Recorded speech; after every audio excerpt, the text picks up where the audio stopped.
Well, after many different threats, we finally get to see the main threat showcased in what is by far the season's best episode yet. Hey guys, I'm Supergirl, Season 2, Episode 7, The Darkest Place, and I was definitely really looking forward to this episode. As you guys know, I've really been loving this season, and guys, I am so hyped for next week's crossover. I think next week's crossover is going to be amazing. I can't wait to see where they're going to go with it. I can't believe that it's 1 week from now. I feel like we've been hearing it for so long, and finally it's actually happening. And before we get into that, let's get into this episode, because this really, I think, was the episode where everything is starting to come together. I mean, after we've had, stuff going on with Alex and with James, I think, we've known that there was definitely going to be a threat out there, and we've known that definitely Cadmus was the main threat this season, but we haven't really seen a lot of them, and now it really seems like that stuff is starting to come together very well. This was a very plot-heavy episode. This wasn't an episode that was just one alien. This is an actual threat that's probably going to take place throughout the rest of the season, and I really did love this episode. Some really great scenes in this episode, definitely really great stuff overall. I would say it's the best episode so far, but I feel like the crossover is going to override it, definitely, and it's going to be a better episode. But let's get into this episode, because I definitely do want to talk about it. So we start off, and we see a very weird scene of Supergirl and John fighting. Supergirl asks why he's doing this, and John just responds that it's time for her to die. So right off the bat, we know something's going on there. But we immediately then flash back to Kara, Wynn, James, and Alex. They're visiting the still unnamed alien bar, and James and Kara are discussing Guardians' latest heroics. And I like the fact that Kara was kind of making fun of vigilantes, especially the fact that, as we know, Oliver is a vigilante, and that very well sets up that she's probably not going to take Oliver as seriously as other people did. I mean, she just does not like vigilantes. She thinks they're stupid, she thinks that they're kind of ridiculous, and she doesn't really see the point in them all. So I think that kind of very subtly set up how things are going to be in the crossover, but Kara still doesn't trust him. Alex mentions the Guardian seems working with someone as Guardian is always one step ahead, and Supergirl brings up that her cousin worked with a vigilante once, which of course talking about Batman, though that was just an awesome reveal, and we got that little inkling of Batman there. I mean, we know exactly what she's talking about. That was really cool to hear, and I know they'll never have Batman on the show, but it's always nice to hear them reference superheroes on the show that we're likely never going to see, but are still part of this universe, and just knowing the Batman's out there, I thought was really cool. But she claims the vigilantes are nuts, and Maggie then pulls Alex aside, and I like the scene between Maggie and Alex, because as we know, things did not exactly end the way that Alex wanted them to. Alex clearly liked Maggie, but Maggie kind of let her guard down, and she asks if things are okay between them, but Alex plays it cool, and when Alex goes back to the table, obviously Alex, you can tell, still likes her, but at the same time, she's trying to be cool about it, and she gets back to the table, she asks where Mon-El is, but Kara says he's probably just shacked up with some girl. But as we know, Mon-El isn't with a girl. He's actually trapped inside a cage at Cadmus, and that's what most episode focused on. Although he managed to beat up a guard and steals keys to escape the cage, Mon-El stops when the head of Cadmus, aka Lena's mom, shows up with John in tow. She says that if she tries to escape, she'll kill John, so Mon-El agrees to stay at Cadmus, thus setting up how crazy this episode really gets. So we know that there's definitely something fishy going on here. I mean, how could John be there and also at the DEO? One of the Johns is not like the other, clearly. And he's thrilled to see McGon when she stops by with Martian Brew to help him recover from last week's attack and transfusion. He suddenly hallucinates, and we get this kind of cool scene where he sees his family, but he plays it off as nothing were happening. So definitely whatever's happening to him, he's starting to get visions of what his life was like on not Daxton, that wasn't the plane he was on, whatever plane he was on, he's starting to get visions of what that plane was like, and I think that definitely was very interesting to see, and I really do care for John in this situation. He lost his family, and he's always really cared about them, and you definitely do see that here. I really did care for John in this episode. So Guardian grabs a fleeing burglar, he strings him up in the streetlight for the police, and after they drive away, a second vigilante arrives and shoots the burglar in the face, and James then arrives at work the next day. He finds that the Guardian was actually set up for the murderer of the burglar, and he tries to convince Snapper that the Guardian didn't kill him, but Snapper says that Jimmy is biased, and still not a fan of Snapper, I have to say. I get why Snapper obviously doesn't like, what's going on, but Wynn shows up to freak out, says they need to shut down Guardian, and James says they can lure out the cop he had as a drug bust that night, and I love the fact that Wynn says, look, I've seen every episode of The Wire, I know this is, not The Wire, I've seen every episode of Oz, I know this is gonna end, I just really like their dynamic overall, and Wynn, has a reason to freak out. He's the one who built Guardian, he's the one who agreed to do this with James, and I like this team up between these two. James says they can lure the copycat at a drug bust that night because they know that obviously there is, in fact, a copycat. And at the DO headquarters, John admits to Supergirl he's been hallucinating. And again, I like these characters are coming forward to each other. They're not hiding things. And Supergirl suggests it's because he's feeling guilty because he found Magon and isn't alone anymore. And sure enough, the Guardian's copycat vigilante shows up at the drug bust. She kills one of the drug dealers before confronting Guardian. And the copycat wants to keep the streets safe too. But Guardian says that he doesn't kill. And the copycat flees right as police arrive, leading to the police opening fire on Guardian. Really cool scene that was, definitely. And when Supergirl flies towards the firelight, Cadmus interrupts her via a frequency that only Supergirl can hear, which is a call out to the first Superman movie. Kind of cool the way it was done. I've seen the first Superman movie. It's a great movie, and the head of Cadmus says that they have Mon-El and invites Supergirl to rescue him. So it seems that the copycat of Guardian was merely a distraction to lure Supergirl to Mon-El, and that's really when this episode gets great, is once she ends up captive by Cadmus. I thought overall that was definitely interesting to see. So she flies towards the firelight, and Cadmus interrupts her. Oh, I just read this. So she flies in the Cadmus headquarters, and John, or at least someone who she thinks is John, is there to greet her. Supergirl quickly realizes that he's actually Hank Henshaw, who survived the botched DO meeting after all, the real Hank Henshaw, and Henshaw and Supergirl immediately start fighting, but it seems that Henshaw has gotten some cybernetic enhancements during his time with Cadmus, and even though Supergirl burns off half his face, Henshaw quickly gets the upper hand. Just a really intense scene overall, the way this was done.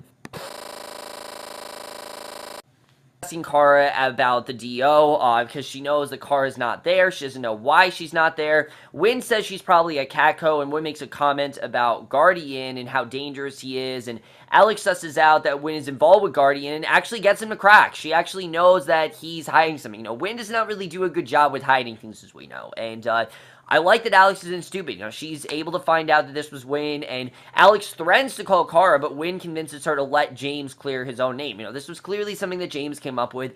Let him do it on his own marriage. You know, let him tell Kara when he's ready to do that. This is not the time to do that. Now is not the time for Kara to find out what's going on.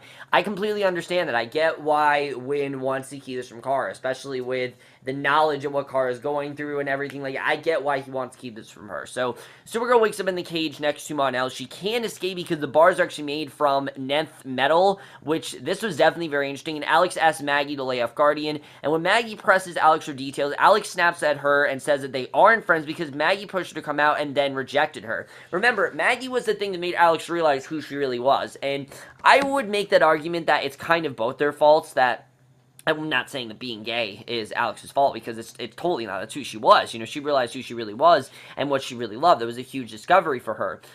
But yeah, Maggie is the thing that drew her into discovering her sexuality. You know, that's the thing that made her this way. And now that Maggie rejected her, it's obviously very hard for Alex to deal with. But as we know, Maggie didn't reject her because she doesn't like her. I think she does like her. But Alex isn't ready for a relationship. She still doesn't understand what being lesbian is all about. She still doesn't understand who she really is. And she still has a lot of finding to do. This is not at all a finished arc, and that's something I really do like, is that there's so many more places they can go with this arc. Alex still needs to find herself. She needs to realize who she really is, if she's lesbian or if she's bi. We don't really know, and that's something that Maggie wants to confirm. You know, she doesn't want to rush into something with someone who's very unsure about themselves. She wants someone who is sure about themselves and knows who they are, and then maybe she'll have a relationship. I think they will eventually have one at some point, just not right now, and I like that they are taking this slow. Other CW shows, they've rushed the hell out of this, and I like that they're really taking their time with this one. That's something that Supergirl's really staying out with this year, is how much they're taking their time with this show. So back at the DO, John has another hallucination, this time that one of his coworkers is a white Martian, and Alex convinces him to stand down. John orders her to give him some medical tests. We don't know what the hell is going on here, but the head of Cadmus then confronts Supergirl, and Supergirl recognizes her from Lena's office, and Supergirl discovers that the head of Cadmus is none other than Lillian Luthor, and who is Lex and Lena's mother, and Lillian claims that Superman convinced the world that Lex was evil and took up his cause, and they gave a pretty good motive to her. Like, here's my problem with last season. I didn't really feel like Astra had a clear motive, and I didn't feel like Non had a clear motive. Lillian, I feel like, does. Basically, Lillian explains that she brought Supergirl in because she needs to human for a little bit, because by using her solar flare ability, Lillian brings in a helmet designed to contain Supergirl's heat blast and threatens to kill Mon-El if she doesn't comply. she wants to do what she can to get Supergirl in her hands and be more powerful than her. You know, she does not want Supergirl's powers to come in effect, and the way she's kind of getting her revenge on Lex, I think, you know, her revenge from how they treated Lex, I think overall is very interesting. I don't think we're going to see Lex in the show, but again, it's a good way of getting these connections in a way we really haven't before, and I like the way the show's really utilizing that this year. So she's on the leg, and Supergirl reluctantly agrees. Supergirl uses the solar flare, draining her powers completely, and she's without powers for almost the rest of this episode, which isn't the first time we've seen this. We know there was an entire episode last year, one of the highlight episodes where she lost her powers, and this was just as, if not more, effective than that, because seeing Kara without her powers really was very hard to watch, I have to say. I mean, just seeing her having to be subdued, not being able to use any of her powers, was just really hard to watch. And Lillian orders her men to take Supergirl to an operating room, begin drawing her blood into a tube. And parts of this episode really did feel like a mid-season finale, which I think is interesting. We're almost to that mid-season finale. After the crossover, I believe we are in the mid-season finale. But when pieced together that the copycat killer is targeting criminals who have been freed on technicalities, he says the copycat is probably Philip Karnowski, who is an ex-Navy SEAL whose wife was killed, and when the killer went free due to a mistrial, Wynn thinks that Karnowski actually took matters into his own hands. That definitely is something had to have happened here, and that Karnowski definitely is the copycat, that he has no doubt that he is, and I think that was definitely interesting to see. So Alex and John then test John's blood. He discovers that something is attacking his blood cells, and John has seen this before. He immediately rushes off to confront McGawn, and he says that he knows that McGawn is a white Martian, but McGawn says she's not like the others. McGawn claims she couldn't stand watching her race exterminate the Green Martians and tried to save as many as she could. John's still upset, forces McGawn to reveal her true form, and we don't fully know what's going on with her, but we know that definitely, we now know that she is a white Martian, and that she, tried to save many people and things like that, which is definitely sad to see. She couldn't stand watching her race exterminate the Green Martians, everything, the way she saved them, and the way she kind of hid this from John, I think is definitely interesting overall. I like the direction that McGawn and John are heading. I'm looking forward to seeing really where this is going to go. But Cadmus then throws Supergirl back in her cage after taking her blood. Supergirl admits to Mon-El she's actually scared. She hasn't really been this scared before, but now she doesn't have her powers, and knowing what's going to happen to her, she's genuinely worried that she might not get out of this. And Mon-El tries to tell her something about the destruction of Daxam, and before Mon-El can say anything, Jeremiah suddenly shows up and lets Supergirl and Mon-El out of their cages. So finally, after so much time, we finally have seen Jeremiah, which this was really weird to see, and it was quite abrupt, but I thought it was kind of cool that finally we got to see Jeremiah. It felt like forever since we've seen him, and I thought it was kind of cool we finally saw him here. So after pulling the bullet out of Mon-El's leg, Jeremiah leads them to safety, but he actually stays behind, and John starts fighting McGawn, claiming he wants to avenge the death of his. So definitely, I thought that was cool to see. The whole show's been building up to this, definitely, them finding Jeremiah, them knowing what's going on with Jeremiah. In fact, I think it's been a year since Jeremiah was revealed, because last year was the Thanksgiving episode, next week's the Thanksgiving episode, so I definitely think there's something going on. I think overall that was definitely very interesting to see, and I like seeing that finally, it would seem they've actually found Jeremiah. The question is it actually Jeremiah, or is it just the copycat? We don't really know. So John starts fighting McGawn, claiming he wants to avenge the death of his species, and because, this is the woman that killed all of his species, and John throws McGawn to the ground. She transforms back into her human form, says that if he's gonna kill her, she wants to die as who she wants to be, which is a human, and Guardian then finds Karnowski right before he kills another criminal. After a lengthy fight, Guardian gets the upper hand. He throws Karnowski right into the waiting arms of Maggie and Alex, and Maggie lets Guardian get away before NYCPD backs up. So Alex rushes into the DEO headquarters after hearing the news about Supergirl. Supergirl tells Alex about Jeremiah, but Cadmus abandons their headquarters before Alex and the DEO can rescue him. So John has McGawn put inside one of the DEO cells instead of killing her. McGawn says that his blood is transforming him into a white Martian, and there's no way to stop it, that he is about to become the thing that he hates. And sure enough, John transforms his hand, and it actually is a white Martian. And this is very interesting to see. The fact that John is kind of turning into the thing that he hates, I'm definitely looking forward to seeing where this is going, because I don't really know where we're headed with this. I think that definitely is going to be very interesting. Then we get to the ending. We see that night, Alex, Jimmy, and Wynn, they're arriving in Kara's apartment with comfort food. It quickly becomes obvious to Jimmy and Wynn that Mon-El is actually into Kara, that he clearly does have feelings for her. And Maggie shows up to tell Alex that she's really important to her, so Alex agrees to play pool with her the next day. So it seems that maybe Alex and Maggie might actually have something going here. Maybe they'll actually bond. I don't know, again, if they're going to get together. but I think this is more of Maggie's way of showing, hey, I am your friend, you know, I'm on your side, I'm not trying to be a bitch, I'm not trying to be rude to you, I do genuinely care about you, and I think this is Maggie's way of showing that, which I did like seeing. I really did like seeing this side of Maggie that genuinely does care for Alex, and not just one that's just, you know, being rude to her. I like seeing some compassion from her. Then we get to the end of the episode, we see Cyborg Superman is using Supergirl's blood to infiltrate Force of Solitude to find out about something called Project Medusa, which perfectly leads us into next week's crossover episode. But let's get in this episode where I think we're going to go overall, because I think we definitely got some interesting stuff here. So overall, like I said, I think this really was the first big plot-type episode. We've had a lot of episodes this season that have had plots, but I'm talking about, like, villain-wise, we really have not had anything that big. We've had a few things here and there, but this is by far the biggest point we've had yet. I mean, virtually all this episode focused on Cadmus, who I think is the main villain this season, who I don't think is gone. I think even though they did in fact abandon their headquarters, they can set up another one. You know, they're very powerful people. They're very rich. They're very spoiled, and, you know, I think Lillian has enough money, and she's very wealthy, that she can just build up another headquarters as much as she desires. She can build up one everywhere. I mean, that is how powerful she really is, and the fact she was willing to take away Kara's power, I think overall is very interesting. I'm looking forward to seeing really where that's going to go, what's going to happen there. I think that definitely is going to be very interesting to see why she wants to take Kara's power. It seems that she wants to subdue Kara so that way she can be less powerful, but that's what kryptonite is for. You use kryptonite against her, that weakens her. I don't know if Lillian didn't know that, but I did feel the scenes with her in here were genuinely very intense, and I really did enjoy that. The whole thing with Mon-El liking Kara, I don't know if that's necessarily true. I really don't. Maybe he has feelings for her. I don't really know. I don't want them to go in a relationship direction. I've said it before.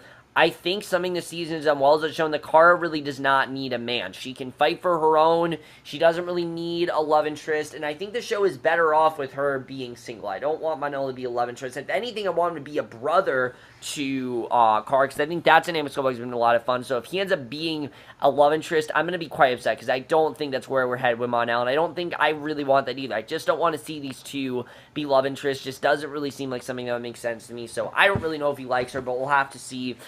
Project Medusa, we have no idea what this is all about, but again, that is connecting us to the crossover next week, and I am so hyped for that crossover. I think it's going to be a lot of fun to see what's going to happen there. You know, seeing all the characters meeting each other, it's just going to be a lot of fun to watch.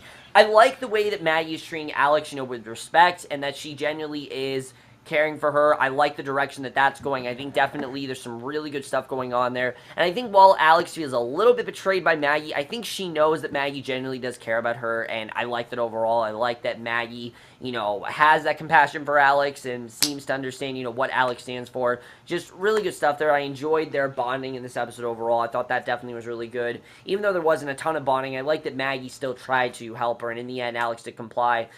Now, let's talk about this whole thing going on with John and Megami, because it's very complicated. John is turning into a white Martian now, which seems to be, as we know, the thing he hates the most, because they killed his family, and they made him who he is today. But if that's where we're headed with this, that's going to be very interesting to see really where that's going to go. If we are, in fact, going to go in this direction where he does turn into White Martian, I don't really know. But I think that's going to be very interesting. I'm looking forward to seeing what's going to happen with that. Because, again, this is him having to inhabit the thing he hates. That's going to be very interesting to see. If he has this conflict of him dealing with that, I'm really looking forward to. And then James and Wynn. I like that someone is copycatting the Guardian right now. The question is it actually Kornowski?